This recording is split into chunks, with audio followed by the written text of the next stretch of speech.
والسماء وما بناها والأرض وما طحاها ونفس وما سواها فألهمها فجورها وتقواها قد أفلح من زكاها وقد خاب من دساها আল্লাহ রাব্বুল আলামিন সূর্যের কসম খেয়ে বলেন ওয়াশ-শামসি ওয়া-দুহাহা, সূর্য এবং সূর্যের আলোর কসম, ওয়াল কামারি ইযা তালাহা, চন্দ্রের কসম যে চন্দ্র সূর্যের পরে উদিত হয়, ওয়ান নাহারি ইযা জাল্লাহা, দিনের কসম, ওয়ান নাহারি ইযা জাল্লাহা ওয়াল লাইলি ইযা ইয়াগশাহা, রাতের কসম যে রাত সূর্যের আলোকে আবৃত করে ফেলে, আচ্ছন্ন করে ফেলে,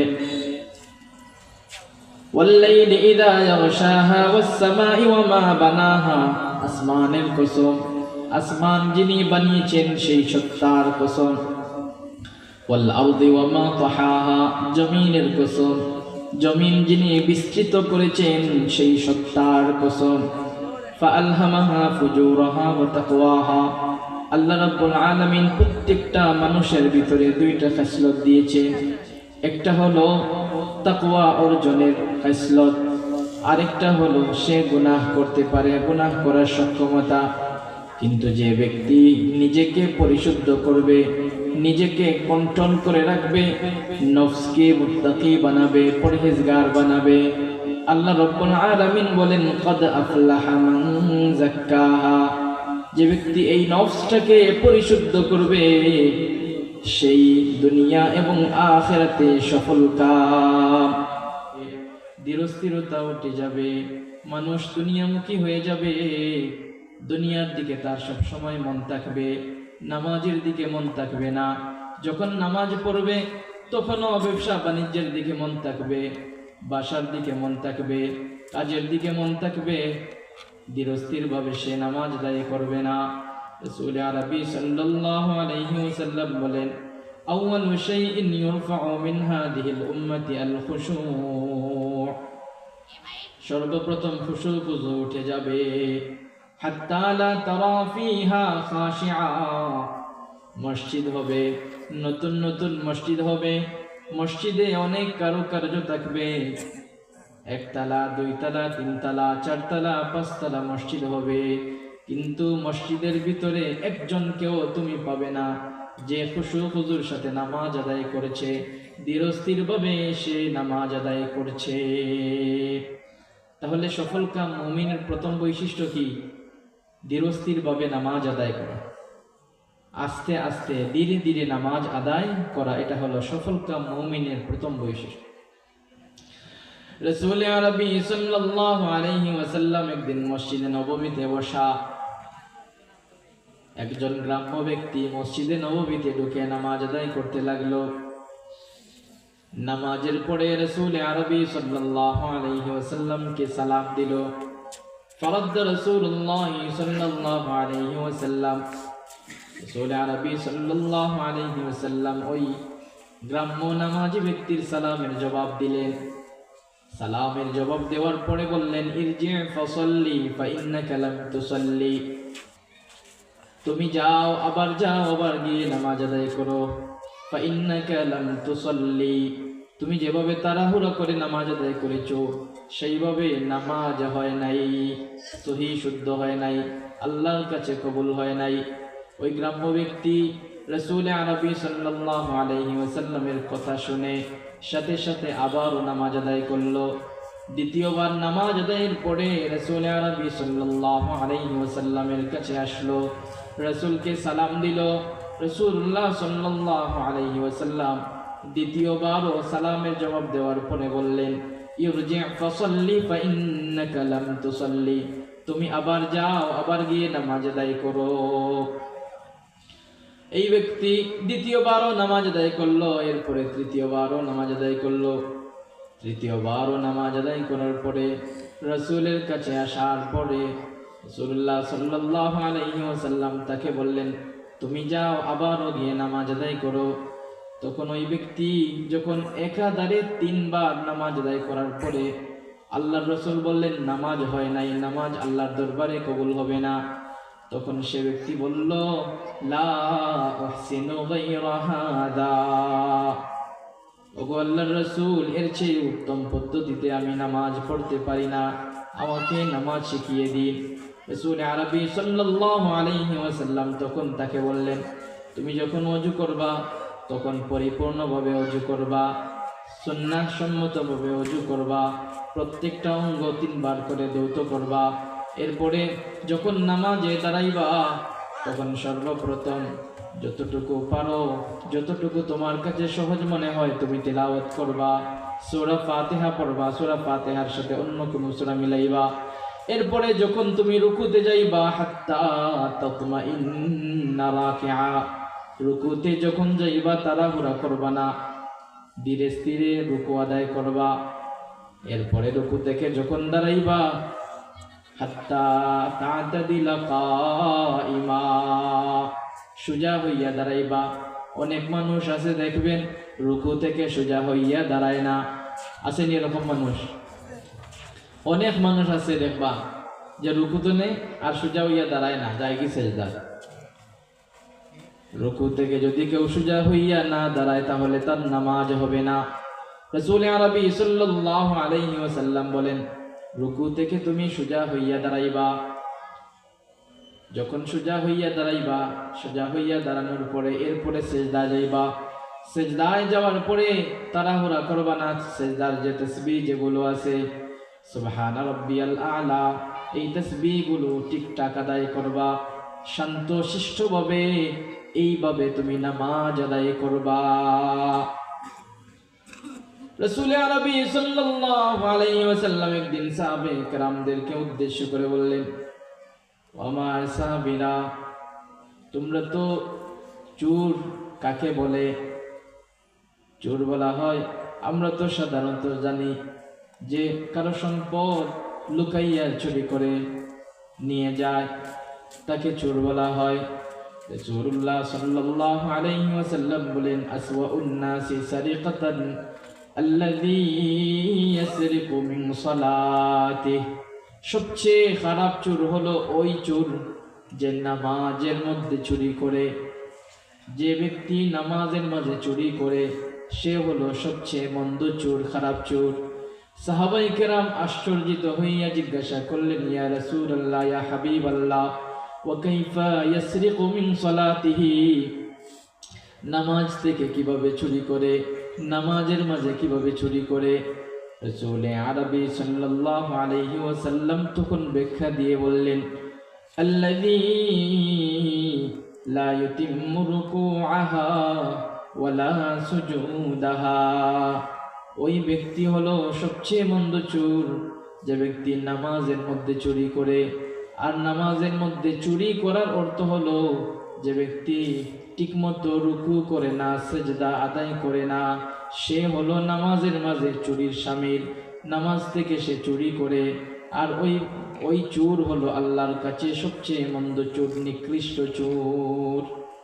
কেউ যদি খুশু খুজুর সাথে নামাজ আদায় করে, বিনয়ের সাথে নামাজ আদায় করে, শান্ত শিষ্টভাবে নামাজ আদায় করে, ধীরস্থিরতার সাথে নামাজ আদায় করে, রাসূল আরবী সাল্লাল্লাহু আলাইহি ওয়াসাল্লাম বলেন, মা মিন ইমরিইন মুসলিমিন তাহজুরুহু সালাতুন মাকতুবা ফায়ুহসিনু ওযুআহা ওয়া খুশুআহা ওয়া রুকুআহা ইল্লা কানাত কাফফারাতান লিমা ক্বাবলাহা মিনাদ দুনুব।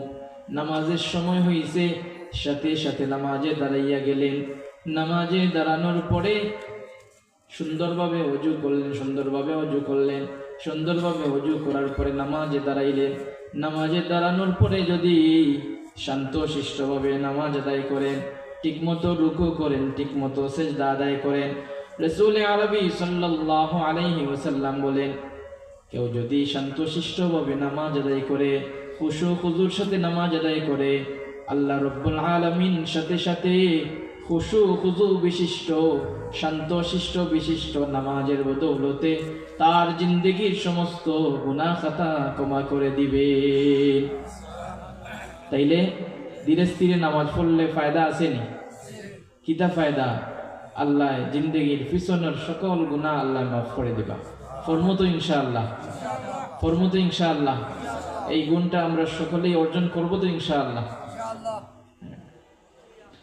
আল্লাহ রাব্বুল আলামিন সফলকাম মুমিনের প্রথম বৈশিষ্ট্য উল্লেখ করে বলেন, আল্লাযীনা হুম ফী সালাতিহিম খাশিউন। সফলকাম মুমিনের প্রধান বৈশিষ্ট্য হলো, প্রথম বৈশিষ্ট্য হলো তারা শান্তশিষ্টভাবে নামাজ আদায় করে। এরপরে আল্লাহ রাব্বুল আলামিন সফলকাম মুমিনের দ্বিতীয় বৈশিষ্ট্য উল্লেখ করে বলেন, ওয়াল্লাযীনা হুম আনিল লাগওয়ি মুরিদুন। সফলকাম মুমিনের দ্বিতীয় বৈশিষ্ট্য হলো তারা অনর্থক কাজ থেকে পরিহার করে, অনর্থক কাজ থেকে বিরত থাকে। এমন কাজ, যে কাজের কারণে, যে কাজ দুনিয়াতেও কোনো ফায়দা দেয় না, আখিরাতেও কোনো ফায়দা দেয় না, বরং দুনিয়া আখিরাতে ক্ষতি করে, ধ্বংস করে, এমন কাজ থেকে, এমন কথা থেকে তারা বিরত থাকে। আমরা যে কথা বলি, যে কথাই বলি না কেন, প্রতিটি কথা ফেরেশতারা রেকর্ড করে রাখেন। মা ইয়ালফিযু মিন কাওলিন ইল্লা লাদাইহি রাকীবুন আতীদ। সূরা কাফের ভিতরে আল্লাহ তাআলা ইরশাদ করেন, মা ইয়ালফিযু মিন কাওলিন ইল্লা লাদাইহি রাকীবুন আতীদ। বান্দা যে কথা উচ্চারণ করে, মুখ দিয়ে যে কথা বলে, সাথে সাথে সেটা রেকর্ড করার জন্য ফেরেশতা নিয়োজিত রয়েছে। এই জন্য রাসূলুল্লাহ সাল্লাল্লাহু আলাইহি ওয়াসাল্লাম বলেছেন, কুলিল খায়রা ওয়া ইল্লা ফাসমুত।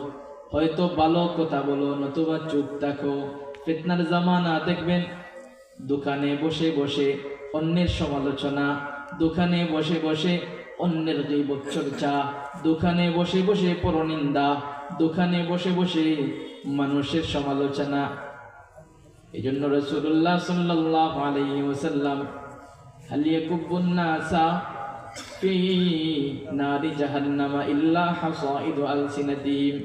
রাসূলুল্লাহ সাল্লাল্লাহু আলাইহি ওয়াসাল্লাম বলেন, সবচেয়ে বেশি মানুষ জাহান্নামে যাবে এই মুখের কারণে, জবানের দোষের কারণে, মুখ কন্ট্রোল না করার কারণে সবচেয়ে বেশি মানুষ জাহান্নামের মধ্যে যাবে। সকলেই বলি নাউযুবিল্লাহ। আল্লাহ রাব্বুল আলামিন সফলকাম মুমিনের দ্বিতীয় বৈশিষ্ট্য উল্লেখ করে ইরশাদ করেন, ওয়াল্লাযীনা হুম আনিল লাগওয়ি মুরিদুন। সফলকাম মুমিন যারা দুনিয়াতেও সফল, আখিরাতেও সফল, তারা কোনো অযথা কাজ করে না, অনর্থক কাজ করে না। যে কাজের দুনিয়াতেও কোনো ফায়দা নাই, আখিরাতেও কোনো ফায়দা নাই, এমন কাজ তারা পরিহার করে। আমরা দেখবেন অনেকেই দোকানের মধ্যে বসে বসে গল্প গুজব করছে, দোকানে বসে বসে লুডো খেলতেছে, দোকানে বসে বসে ক্যারাম বোর্ড খেলতেছে, দোকানে বসে বসে গাফলা খেলতেছে, দোকানে বসে বসে টিভি দেখতেছে। এগুলা কি উপকারী? হ্যাঁ, এগুলা কি উপকারী? ওয়াল্লাযীনা হুম আনিল লাগওয়ি মুরিদুন। আমার রব্বুল আলামিন, আমার রব, আমার পরওয়ারদিগারে আলম সফলকাম মুমিনের দ্বিতীয় বৈশিষ্ট্য উল্লেখ করেছেন, ওয়াল্লাযীনা হুম আনিল লাগওয়ি মুরিদুন। সফলকাম মুমিন তারা অযথা কাজ পরিহার করে। একজন সফলকাম মুমিন, একজন ইমানদার, একজন মুমিন, সে যখন দোকানে থাকে, সে যখন বাসায় থাকে, যেখানেই থাকে না কেন, সে সর্বদা চিন্তা করে 5টা প্রশ্নের উত্তর আমি কিভাবে দিব। যে 5টি প্রশ্নের উত্তর দিতে না পারলে এক পাও কিয়ামতের দিন এদিক সেদিক সরানো যাবে না। রাসূল আরবি সাল্লাল্লাহু আলাইহি ওয়াসাল্লাম বলেন, লা তাজুলু কদমা ইবনে আদম ইয়াউমাল কিয়ামাতি হাত্তা ইউসআলা আন খামসিন। রাসূল আরবি সাল্লাল্লাহু আলাইহি ওয়াসাল্লাম আদম আলাইহিস সালাম থেকে নিয়ে কিয়ামত পর্যন্ত যত বনি আদম এই পৃথিবীতে আগমন করবে, কেউই যতই প্রভাবশালী হোক না কেন, যতই প্রতাপশালী হোক না কেন, যতই পাওয়ারফুল লোক হোক না কেন, প্রধানমন্ত্রী হইলেও ছাড় নাই, যেই হোক না কেন, তার যত পাওয়ার থাকুক না কেন, ক্ষমতা থাকুক না কেন, প্রত্যেককেই এই 5টি প্রশ্নের জবাব দিতে হবে। এই 5টি প্রশ্নের জবাব যতক্ষণ পর্যন্ত দিতে না পারবে, ততক্ষণ পর্যন্ত এক পাও এদিক সেদিক সরাতে পারবে না। 1 নম্বর প্রশ্ন হবে আন আমরিহি ফিমা আফনা, জীবন সম্পর্কে প্রশ্ন করা হবে।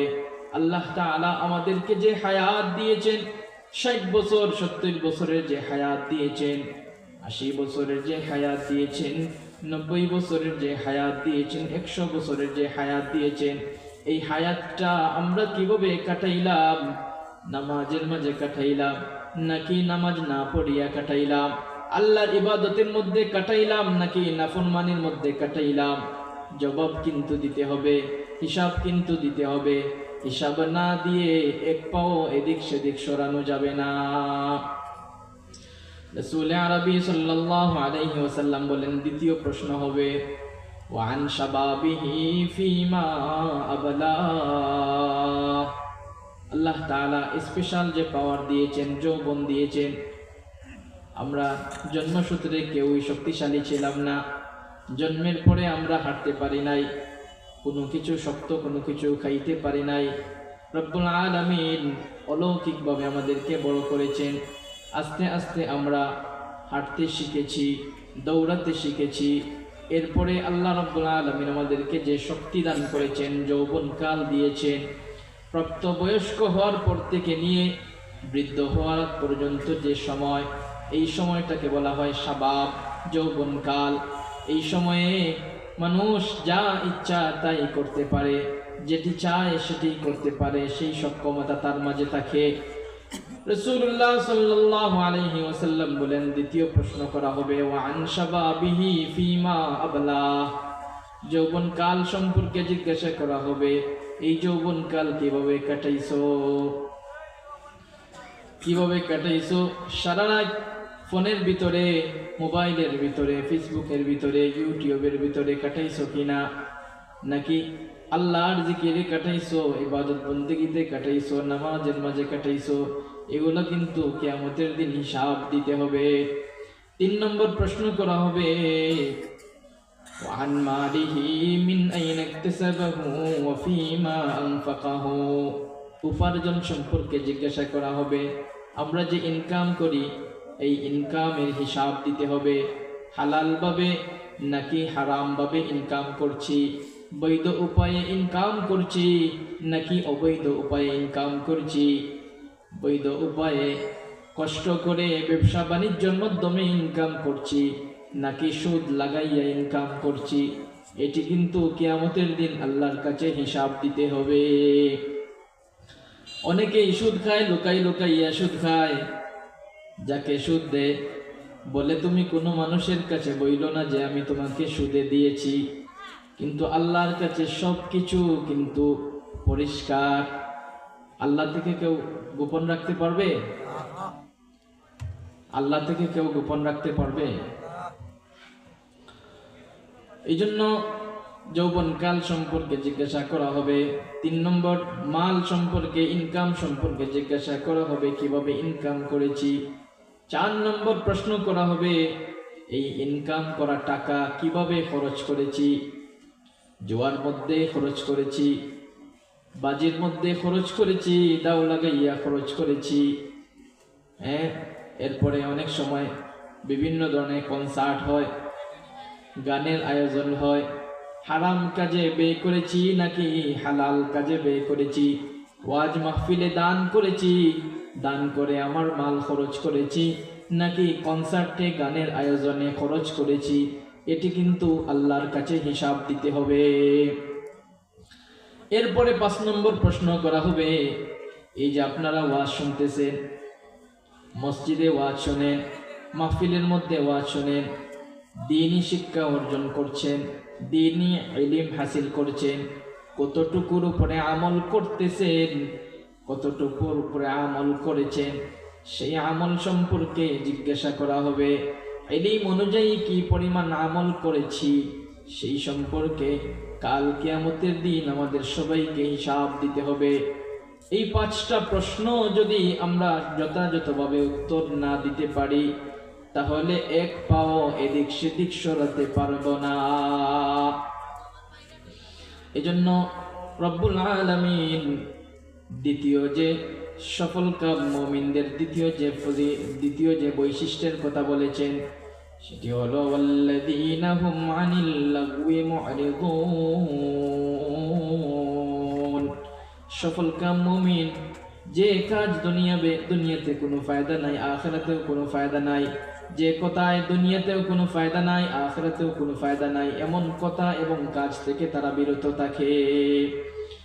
সফলকাম মুমিনের তৃতীয় বৈশিষ্ট্য হলো ওয়াল্লাযীনা হুম লিফুরুজিহিম হাফিজুন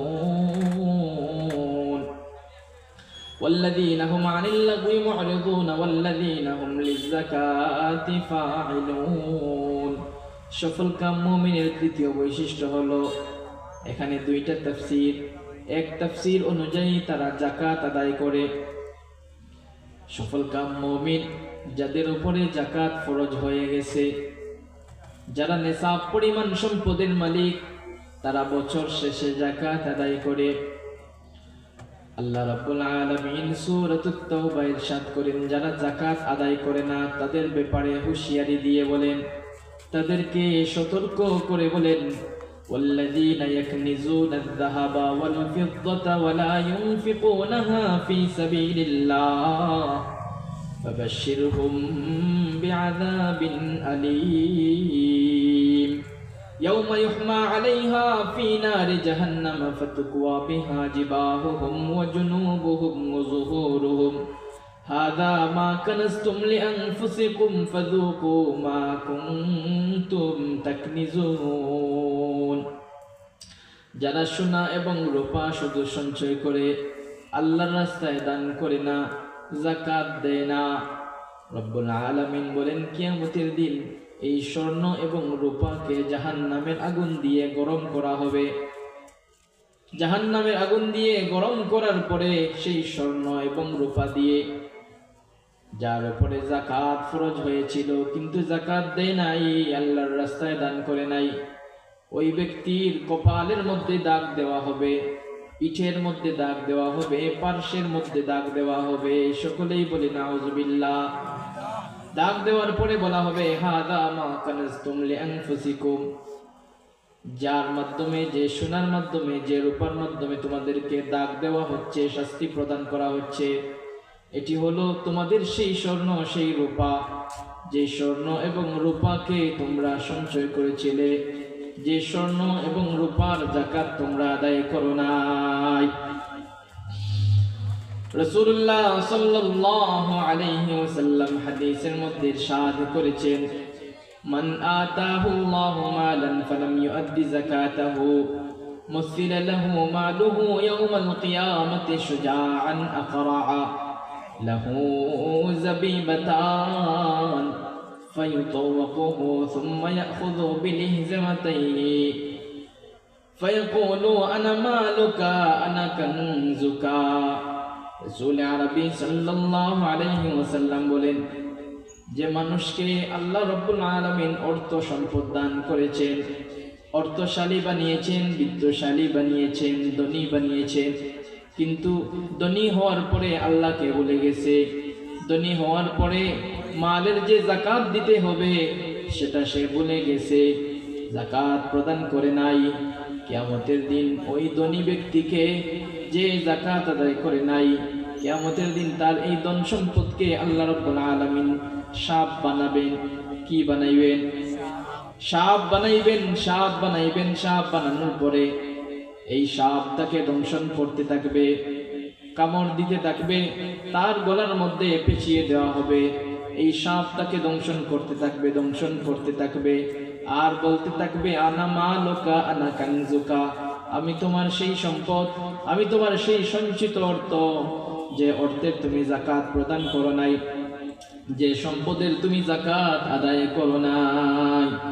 এই জন্য যাদের উপর যাকাত ফরজ আমরা যাকাত আদায় করে দিব, পারবো তো ইনশাআল্লাহ। রাসূলুল্লাহ সাল্লাল্লাহু আলাইহি ওয়াসাল্লাম উম্মাহকে সতর্ক করেছেন যাদের উপরে যাকাত ফরজ তারা যেন যাকাত আদায় করে ফেলে। আল্লাহ রাব্বুল আলামিন সফলকাম মুমিনের তৃতীয় বৈশিষ্ট্য ইরশাদ করেছেন, ওয়াল্লাযীনা হুম লিয-যাকাতি ফাঈলুন। এখানে আরেকটা তাফসীর আছে, সেই তাফসীর হলো যারা নিজেকে পরিশুদ্ধ করে, নিজের নফসটাকে পরিশুদ্ধ করে। আল্লাহ রাব্বুল আলামিন বলেন 11টা জিনিসের কসম করেছেন, ওয়াশ-শামসি ওয়া-দুহাহা ওয়াল-কমারি ইযা তালাহা ওয়ান-নাহারি ইযা জাল্লাহা ওয়াল-লাইলি ইযা ইয়াগশাহা। তাহলে ওয়াল্লাযীনা হুম লিয-যাকাতি ফাঈলুন, এটা হলো দুইটা তাফসীর। এক নম্বর তাফসীর হলো যে যারা সফলকাম ঈমানদার তারা যাকাত আদায় করে, আর দ্বিতীয় তাফসীর হলো সফলকাম মুমিন যারা তারা নিজের নফসকে পরিশুদ্ধ করে। আল্লাহ তাআলা আমাদের সবাইকে যাকাত আদায়ের এবং নিজের নফসকে পরিশুদ্ধ করার তৌফিক দান করুন, সবাই বলি আমিন। ওয়াল্লাযীনা হুম লিফুরুজিহিম হাফিজুন ইল্লা আলা আযওয়াজিহিম আও মা মালাকাত আইমানুহুম فإنهم غير ملومين فمن ابتغى وراء ذلك فأولئك هم العادون।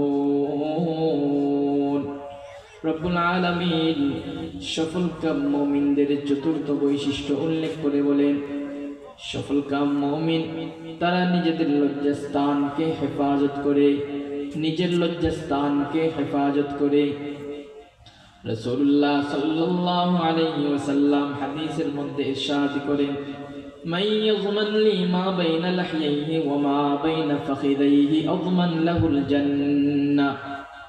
কোন ব্যক্তি যদি দুইটা জিনিসকে কন্ট্রোল করতে পারে, এক নাম্বার নিজের জবানকে যদি কেউ কন্ট্রোল করতে পারে, দুই নাম্বার নিজের লজ্জাস্থানকে যদি কেউ কন্ট্রোল করতে পারে, রাসূল বলেন আমি রাসূল স্বয়ং দায়িত্ব নিলাম ওই ব্যক্তিকে জান্নাতের মেহমান বানাবো। কত বড় ফজিলত, কত বড় ফজিলত। রাসূলুল্লাহ সাল্লাল্লাহু আলাইহি ওয়াসাল্লাম বলেছেন যে কেউ যদি জবানকে কন্ট্রোল করতে পারে, অযথা কথা থেকে, গীবত থেকে, শিকায়ত থেকে, পরনিন্দা থেকে, চুগলখড়ি থেকে, মানুষকে অশ্লীল ভাষায় গালাগালি করা থেকে, এবং নিজের লজ্জাস্থানকে যদি কেউ হেফাজত করতে পারে হারাম থেকে, জিনা থেকে, ব্যভিচার থেকে, রাসূল বলেন আমি স্বয়ং রাসূল দায়িত্ব নিলাম ওই ব্যক্তিকে জান্নাতে নিয়ে যাব। সুবহানাল্লাহ। রাসূল আরবি সাল্লাল্লাহু আলাইহি ওয়াসাল্লাম অপর একটি হাদিসের মধ্যে ইরশাদ করেন, ইযমানু লি সিত্তাম মিন আনফুসিকুম আযমান লাকুমুল জান্নাহ। ও আমার সাহাবীরা, ও আমার উম্মতেরা, তোমরা 6টা জিনিসের দায়িত্ব নাও। তোমরা যদি 6টা জিনিসের দায়িত্ব নাও, দায়িত্ব ঠিকমতো আদায় করো, আমি রাসূল তোমাদেরকে জান্নাতে নিয়ে যাওয়ার দায়িত্ব নিলাম। 1 নম্বর, উসদুকু ইদা হাদ্দাসতুম। যখন কথা বলবে তখন সত্য কথা বলবে। আমরা অনেক সময় মিথ্যা কথা বলি, অনেক সময় মিথ্যা বানোয়াট কথাবার্তা বলি। না না, মিথ্যা বানোয়াট কথা বলা যাবে না। রাসূল বলেন তোমরা সদা সর্বদা সত্য কথা বলবে। যখন কোনো মানুষের সাথে কথা বলবে তখন সত্য কথা বলবে। এই গুণ যদি তোমরা অর্জন করতে পারো, এই বৈশিষ্ট্য যদি তোমরা অর্জন করতে পারো। দ্বিতীয় বৈশিষ্ট্য হলো ওয়াউফু ইদা ওয়া'আদতুম। যখন কারো সাথে ওয়াদা করবে সেই ওয়াদা পুরা করবে। মাহফিলে যখন ওয়াদা করবে তখন সেই ওয়াদা পুরা করবে। অনেক মানুষ আছে মাহফিলের মধ্যে ওয়াদা করে কিন্তু পরবর্তীতে সেই ওয়াদা রক্ষা করতে পারে না। আসেনি এরকম?